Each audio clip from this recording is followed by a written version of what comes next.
اعوذ باللہ من الشیطان الرجیم، بسم اللہ الرحمن الرحیم۔ یہ جمعے کے دن کے لیے جمعے کی سورہ جمعہ ہے، اس کے اندر 9 نمبر 10 نمبر اللہ کیا بتا رہے ہیں۔ مومنو، جب جمعے کے دن نماز کے لیے اذان دی جائے تو اللہ کی یاد یعنی نماز کے لیے جلدی کرو اور خرید و فروخت ترک کر دو، اگر سمجھو تو یہ تمہارے حق میں بہتر ہے۔ پھر جب نماز ہو چکے تو اپنی اپنی راہ لو اور اللہ کا فضل تلاش کرو اور اللہ کو بہت بہت یاد کرتے رہو تاکہ نجات پاؤ۔ اللہ اکبر۔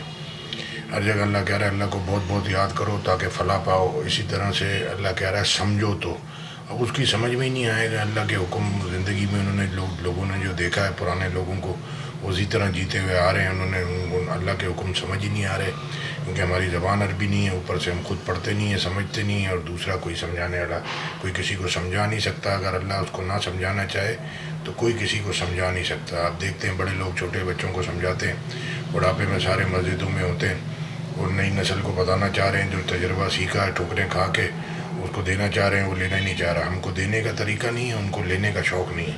اب 30 سال بعد 40 سال بعد اس کو سمجھ میں آئے گی تو بہت دیر ہو چکی ہوگی، جب تک عادتیں بگڑ چکی ہوں گی۔ تو اسی لیے زندگی گزارنے سے پہلے قرآن کو پڑھنا ہے، اچھا اقرا کرنا ہے، پھر سمجھنا ہے۔ ہماری زبان عربی نہیں ہے تو ہم اس طرح سے نہیں بول سکتے جیسے عرب پڑھتے ہیں اس کو، تو ہماری مادری زبان میں ہم اس کو آسانی سے سمجھ سکتے ہیں، اور ہم سمجھ جائیں گے تو پھر وہ ہم دوسرے کو بھی سمجھا سکیں گے۔ ہم کو خود سمجھ نہیں آ رہی تو دوسرے کو کیا سمجھائیں گے؟